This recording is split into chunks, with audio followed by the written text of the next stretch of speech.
Kajian kita masih melanjutkan tentang 300 dosa yang sering dianggap lewat atau diremehkan oleh kaum wanita. Saya bacakan tentang bab kita sekarang adalah bab dosa-dosa wanita seputar pernikahan dan interaksinya dengan suami. Yang ke-13. Wanita menolak bersetubuh dengan suaminya karena kesel, karena keinginannya tidak dikabulkan suami, karena ada pertengkaran ringan dan segala macamnya. Lalu suami punya hajat kepada istrinya dan dia menolak. Ketika dia menolak, alasannya capek kek, atau alasannya udah terlalu malam, atau alasannya dia kurang sehat, ya, atau alasan-alasan yang sebenarnya secara syar'i tidak bisa diterima, dan dia menolak.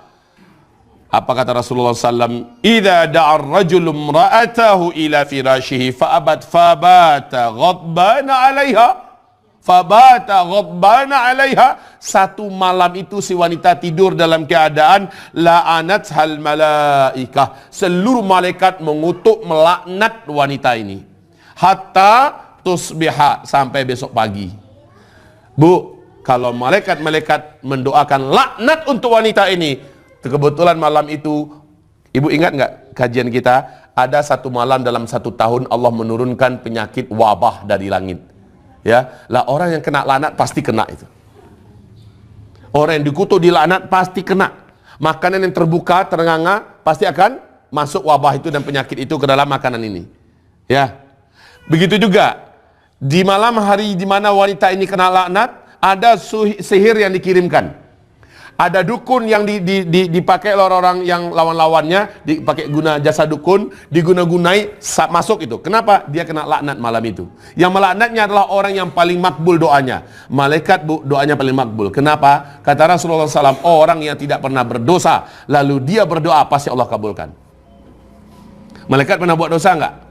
Tidak. Sementara malaikah jamak daripada malak. Berarti bukan hanya satu malaikat yang mendoakan laknat untuknya, tetapi malaikat-malaikat yang banyak mendoakan kelaknatan atasnya. Wal'iyadzubillah. Jangan sampai menolak jika alasannya memang tidak syar'i. Taib.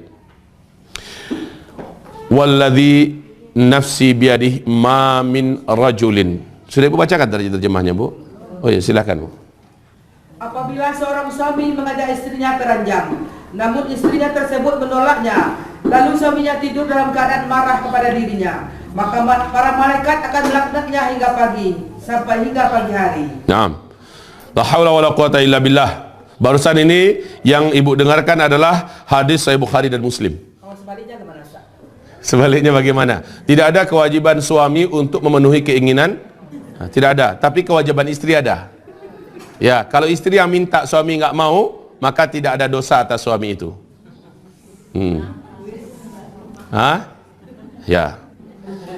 Dalam Sahih Imam Muslim dari hadis Abu Hurairah radhiyallahu anhu, ia berkata, Rasulullah SAW bersabda, cuma bu, suami ini terhitung zalim apabila si wanita masih normal. Wanita ini masih normal dan dia pun meminta normal. Kalau nyu minta sehari 5 kali, baru nyu menolak, wajar. Tapi wanita minta pokoknya sekali seminggu, 2 kali seminggu, ini masih normal, ya, atau sekali sehari lah. Sebenarnya ini masih normal. Wanita istrinya normal, ya. Kalau sempat laki-laki ini tidak menunaikan kepada kewajibannya pada istrinya, ini kan hajat istri. Maaf ya bu ya, seorang wanita sebelum dia disetubuhi dan dia belum kenal apa itu namanya jima, dia tidak punya hajat bu. Tapi ketika itu sudah dilakukan kepadanya, sekali 2 kali wanita akan punya hajat yang permanen. Jika suami tidak memenuhkan hajat itu, maka suami ini zalim. Suami ini zalim. Selagi istrinya meminta dan dia diberi oleh Allah kesehatan, dia wajib menunaikannya. Dalam artian, dalam batas-batas yang normal. Ya. Dalam hadis Sahih Muslim berikut ini dari Abu Hurairah radhiyallahu anhu, walladzi nafsi biyadihi ma min rajulin yad'u imra'atahu ila firashiha fata'ati alaihi illa kana alladhi fis sama' sakhitan 'alaiha hatta yarda anha. Artinya, demi zat yang jiwaku berada dalam genggamannya, tidaklah seorang suami memanggil istrinya ke ranjang, Lalu istrinya tersebut merasa enggan kepada suami. Makanya kemarin kalau ada pertanyaan, siapa yang bertanya kemarin? Bagaimana kalau sang suami kerjanya itu orang kapal, pulangnya sekali 6 bulan, sekali setahun, kesian sekali ini istri ya. Nah, pulangnya sekali-sekali begitu. Sementara istri muda, dia tinggalkan mentang-mentang istrinya beriman, pasti tidak akan berzina, tetapi apa yang dilakukannya apakah bukan penyiksaan pada istri? Hah? Maka wajar dan pantas kalau calon istri ini menolak dari awal. Walaupun laki-laki ini laki-laki soleh, dia tolak dari awal. Saya tidak akan sanggup. Kamu tinggalkan lebih daripada 4 bulan. Kan dia belum punya pengalaman seks. Walaupun belum punya pengalaman, akan tetapi dia sudah membaca bahwa wanita itu maksimal hanya boleh ditinggalkan, tidak boleh lebih dari 4 bulan.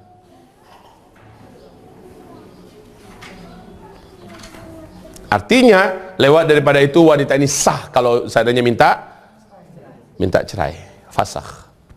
Atau sah menolak dari awal. Ia nak taluk dia tinggal dek suami lebih dari 4 bulan. Taib. Ada seorang sahabat saya mencintainya karena Allah sampai sekarang. Ada tawaran kerja yang sangat menjanjikan, sementara orang-orang susah ingin mendapatkan peluang itu. Lalu dia datang kepada saya katakan, yang diinginkan istrimu, sementara dia hanya akan pulang sekali 2 tahun, dia hanya akan pulang 2 kali setahun atau sekali setahun. Saya katakan, yang diinginkan oleh istrimu yang muda bukanlah uangmu belaka, tapi adanya engkau di sisinya. Mungkin dia lebih siap menerima rezeki ala kadarnya, sementara dia bisa menyaksikan engkau berhari-hari bersamanya. Silakan pergi, karena laki-laki itu memang harus pergi-pergi. Tetapi janganlah sampai menelantarkannya sampai hanya sekali setahun engkau pulang, ya, hanya akhirnya dia menangis karena ini peluang. Ada juga seorang laki-laki di Kuala Lumpur. Waktu itu kami mau masuk pesawat, dia cerita kepada saya tentang anaknya. Dan saya tanyakan, sudah berapa tahun bapak di Malaysia? Dia mengatakan sudah 8 tahun. Sekali berapa bapak pulang? Dia mengatakan, saya pulang mungkin dalam 6 bulan sekali, atau dalam setahun mungkin sekali pulang. Saya pulang hanya 3 minggu, paling-paling 6 bulan dia pulang 3 minggu. Saya katakan, maka jangan salahkan anak bapak, yang sekarang ini sudah sangat nakalnya dan pelawannya. Jangan salahkan istri bapak, kan yang salah adalah bapak. Saya nggak nyadar bu, saya ketika itu, karena dia minta saya datang ke Kota Padang, saya bisa meruqyah istrinya, bisa meruqyah anaknya. Masalahnya sekarang adalah salah bapak. Ngapain saya meruqyah anak istri bapak? Saya bilang, ya, nggak bisa. Saya harus mentatar bapak. Yang salah itu adalah bapak. Anak itu membutuhkan vitamin bapak namanya. Ya, gizi dari kehadiran bapak, dekapan bapak. Anak itu memerlukan itu. Sekarang bapak tidak datang hanya bapak kirimkan uang. Sekalipun halal uang yang bapak kirimkan, ya, tetapi dia tidak menemukan kehangatan bapak, belain bapak, kasih sayang bapak. Istri juga begitu. Sekarang anak-anak bapak kata bapak pernah masukkan pesantren semacamnya. Nggak cukup pak, kehadiran bapak di sisinya adalah, ya, saya merasakan itu bu. Seringnya saya keluar, saya merasa anak-anak ini kekurang gizi seorang ayah. Ketika saya datang, anak-anak lebih lengket rasanya, lebih apa yang kecil-kecil. Alami sekali mereka, ya, sangat butuhkan kepelukan kita, kehangatan kita. Jadi gizi bapak itu wajib dimiliki oleh seorang anak.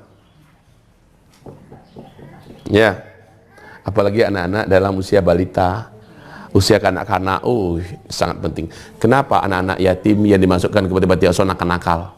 Betul tidak? Kenapa anak-anak mereka kehilangan figur ayah? Kewajiban mendidik anak bukan pada istri, tapi pada ayah. Kewajiban istri hanya asisten. Ayah adalah seorang imam. Kewajiban pada pundak suami ini sangat besar. Dan diperlukan oleh istri bukan hanya semata-mata fulus kita, dia perlukan pelukan kita. Maksudnya laki-laki ya, istri itu perlukan pelukan suami. Dia perlukan kehadiran suami. Kamu tunaikanlah kepada istri kamu. Ternyata pulang-pulang ke rumah istri nolak. Sementara dia membara di luar. Dan dia tidak mau bermaksiat kepada Allah Subhanahu wa taala. Dia pulang ke rumah minta agar istrinya yang menolongnya. Istri menolak. Ini adalah sebuah maksiat, ini adalah sebuah dosa. Taib. rasanya wanita-wanita awam, wanita-wanita jahiliyah yang dengan berani mengatakan, nggak mau, saya lagi capek. Kamu nggak lihat kerjaan saya seharian ini. Pulang-pulang kamu sudah minta dilayani pula. Besok-besok nanti, kalau kamu mau sewakan hotel, kita istirahat seharian. Masya Allah, istri macam apa yang kayak gini nih? Hah? Dia punya harga tawar dengan suaminya. Kalau nggak mau, ya dari awal saja nggak usah nikah dengan dia.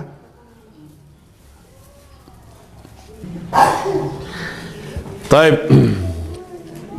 Lagi ngapain? Lagi sibuk, matikan semua kesibukan itu. Lagi masak, matikan masaknya.